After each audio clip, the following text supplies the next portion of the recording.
Hello and welcome back to our second episode of our screencast series on Java Micro. Today we're going to be talking about service configuration, the service registry, and some tooling that you can use with your microservices. The first thing we're going to take a look at is the service properties class. The way we use this class is basically just inject it into any class that needs to get configuration information. And this configuration information basically comes from three different places. That is the environmental variables, the command line properties, as well as in our case, a configuration service.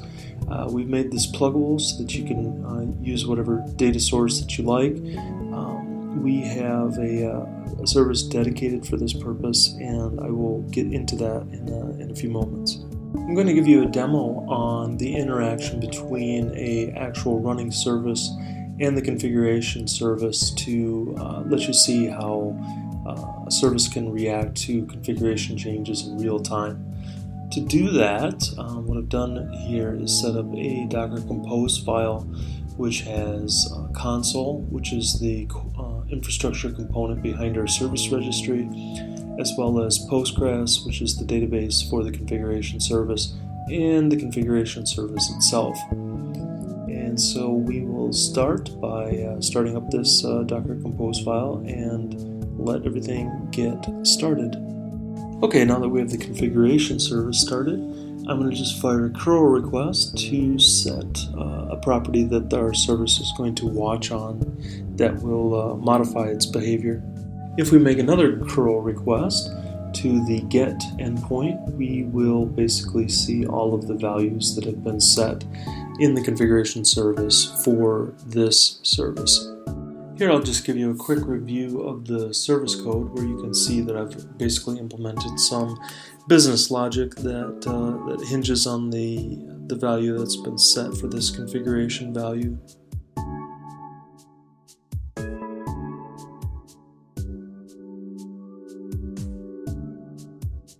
If we take a look at the program arguments for this service, you can see several things at play here. The first one is telling our service to use the console plugin for its service registry. The second set is the configuration plugin is using our sixth implementation.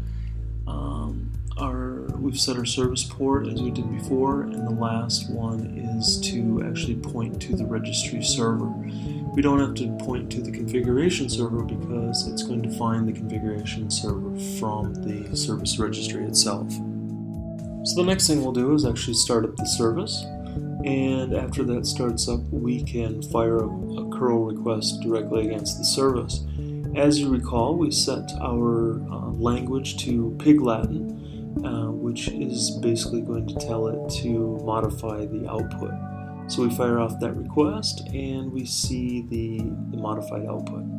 So the next thing I'm going to do is to change my language setting back and fire off another request to see my output changed again. So this doesn't really demonstrate in real time what's happening, but what's going on in the background is that the service is maintained a long port connection to the configuration service, and it receives updated configuration within a couple milliseconds when the configuration has been updated. So the next thing I'm going to show you is the console service registry. In my Docker Compose file, I've exposed the port that the console service listens on, and if we open that in our web browser, we can see the UI of the console. And here what we see is console itself, the configuration service, and normally my service would be called FizzBuzz if it was running from a jar file. In this case, since I'm running it from the IDE, it simply shows up as Java Service Framework. If we click on one of the services, we get some rather cryptic looking tags. However, what this is actually encoded information about the entire type of the request and response of each endpoint in the service, as well as version information and some other metadata. So for the next step, I'm going to basically download and compile the Golang micro toolkit, and this gives us things like API gateway, a command line interface, as well as web proxy and so forth. And so I simply run this go get command, and what it's going to do is pull down a Git repo and compile the binary with the Go compiler.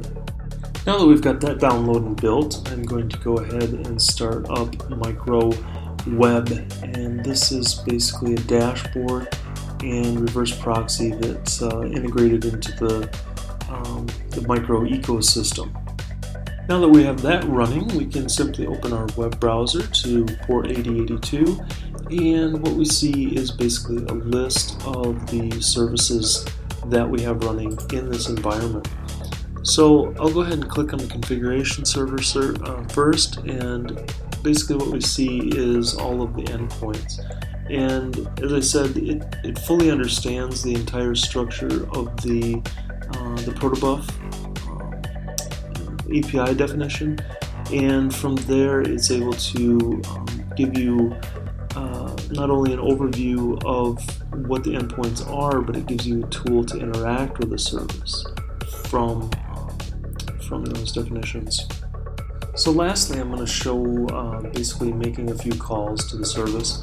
Call the configuration service to see what values we have set, and then I'm going to go ahead and call the FizzBuzz service with random parameters. We use at 6 a little bit of an enhanced dashboard that's basically fills in the whole JSON structure with empty strings as values and so forth. I don't recall exactly how we got that, but we can look that up for you guys if you're interested. So one last thing I wanted to mention to you guys was that you need to be very careful with console. Console is a key value store from HashiCorp, and it's got consensus protocols built into it. And it's okay if you use the console servers in a cluster, but the main problem that we ran into that took us quite some time to debug and really understand what was happening was trying to register a service directly against one of the console members, the cluster members. So what we've done is we've deployed our Java services with a console agent as a sidecar, and that's been much more reliable for us. We plan on implementing other registry plugins such as etcd version 3, and we look forward to implementing that in the future. We think that can be a lot more efficient as far as traffic wise and network overhead and so forth, but that's basically hasn't been started yet. So that's basically all I had to show you for today. Thanks for stopping by, and look forward to seeing you next time. Thanks.